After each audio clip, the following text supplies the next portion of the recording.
Mula sa isang malaki ngunit payak na pamilya, isa lang sa 15 magkakapatid ang nakapagtapos ng pag-aaral dahil sa kahirapan. Pero hindi ito naging balakid sa tagumpay na tinatamasa ngayon ng isa sa mga hinahangaang local chief executives sa bansa, Sinunungan Mayor Marcos Mamay. Ilan lamang ito sa mga nakakaantig na istorya ng buhay ng alkalde nang lumalaki ito sa kanilang bayan at unti-unting binubuo ang kanyang mga pangarap. Isang biopic film na maglalakbay sa mga manunood bago ito nahalal bilang isa sa mga kilala na ngayon na mayor sa buong bansa. Sir, maraming maidudulot ng movie na to, itong life story ko. Kasi yun nga, napaka-inspiring dahil nga sa dinaanan natin bilang isang anak na mahirap. So mula bata hanggang naging politician tayo, so andun pa rin. Kaya sabi ko, pinaka-importante, alam mo kung ano yung pinanggalingan mo. Kasi may mga tao kasi dyan na hindi marunong lumingon sa pinanggalingan niya. Sa akin hindi. Kasi alam ko kung ano yung pinanggalingan ko. So nararamdaman ko kung ano yung nararamdaman ng isang mahirap.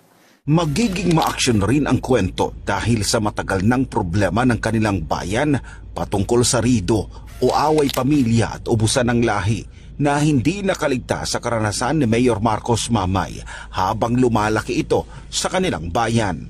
Napapaloob doon yung rido or family feud, ubusan ng clan. So alam na po natin na action po ang magaganap dyan. So alam natin si Jeric Rabal, action star yan. So napaka-appropriate siya sa role niya. Pangalawa, meron po yung actually I had been the Philippine Military Academy. So naging kaditi po tayo dyan. So action din yan.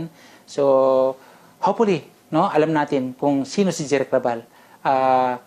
Na actor, no, bilang isang action star. Sa ngayon, puspusan ang paghahanda sa pelikula kasabay ng kaliwat kanang shootings at isa-isang pagsasadula sa kanyang buhay na tiniyak niyang kapupulutan ng aral hindi lang sa mga kabataan kundi ng buong pamilyang Pilipino. If there's a will, there's a way.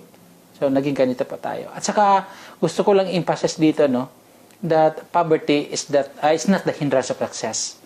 So, tayo, although mahirap tayo, pero nasa tao po yan.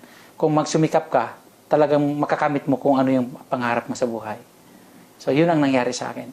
Ang batikang aktor na si Jeric Rabal ang napiling gaganap sa buhay ni Mayor Marcos Mamay, habang tatayo naman bilang kanyang may bahay si Aramina, kasamang iba pang artista gaya nila Victor Neri, Ali Forbes, Polo Ravales, TJ Marquez, Julio Diaz at marami pang iba.